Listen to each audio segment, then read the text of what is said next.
Баршаңызға сәлем достар. Бүгін сіздермен дәмі торттан кем түспейтін, бірақ өте оңай дайындалатын банафи пай пирогын рецептін бөлсемін. Үгілмелі қамыр, тәтті қоюланған сүт, банан және нәзік креміміздің үйлесімі нағыз керемет десерт. Видеоның соңына дейін қарап, бірге жасайық. Ендеше ең алдымен ыдысымызға бір жұмыртқамызды, қантымызды салып, венчикпен жақсылап қантымыз ерігенше араластырып аламыз.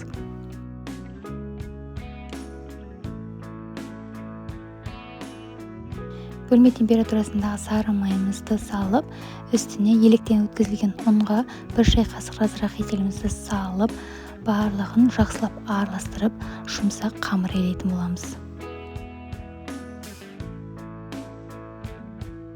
Дайын болған қамырды мешокқа салып, холодильникке жарты сағатқа қойып қоямыз.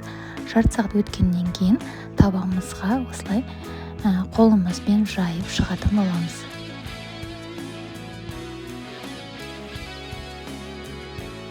Ішінің бәрі толық пісу үшін осылай шанышқымен әр жерінен тесіп алатын боламыз. Енді үстіне осындай пергамент қағазын төсеп, кез келген дәнді дақылды қойсаңыздар, пирогымыздың жан жағы көтерілмей, бір текті етіп пісіп шығатын болады. Қызып тұрған пеште 180 градуста 25 минут пісіріп аламыз. Неге пирогымыз пісіп шықты, бетіндегі дақылын алып, кішкене су өтіп, бетіне енді вареный сгущенканы 3 ас қасық салып алып, бір текті етіп жағып аламыз.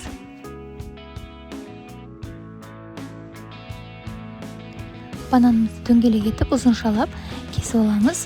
Сөйтіп жаңағы вареный сгущенканың үстіне бірдей етіп қойып шығамыз.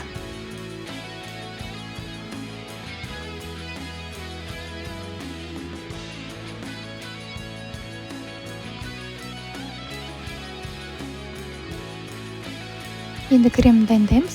Ол үшін осындай творожный сырды весімен салып аламыз. Үстіне сахарный пудрамызды қосып, екеуін жақсылап миксермен араластырып аламыз.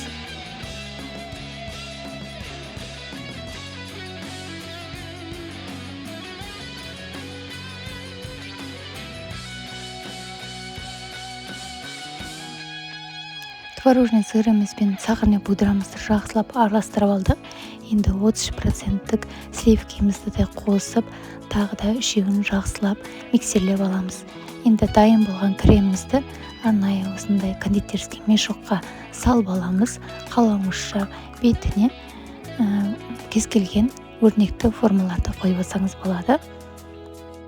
Жаңа бананды қойып шыққаннан кейін дәл осылай видеода көрсетілгендей етіп, бір текті етіп, жаңа кремімізді жағып шығатын боламыз.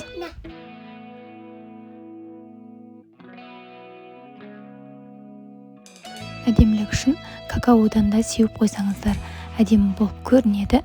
Неге осымен біздің өте дәмді, жеңіл әрі нәзік банафи пай пирогымыз дайын. Рецепт сізге ұнаған болса, лайк басып каналыма тіркелуді ұмытпаңыздар. Келесі видеода кездескенше.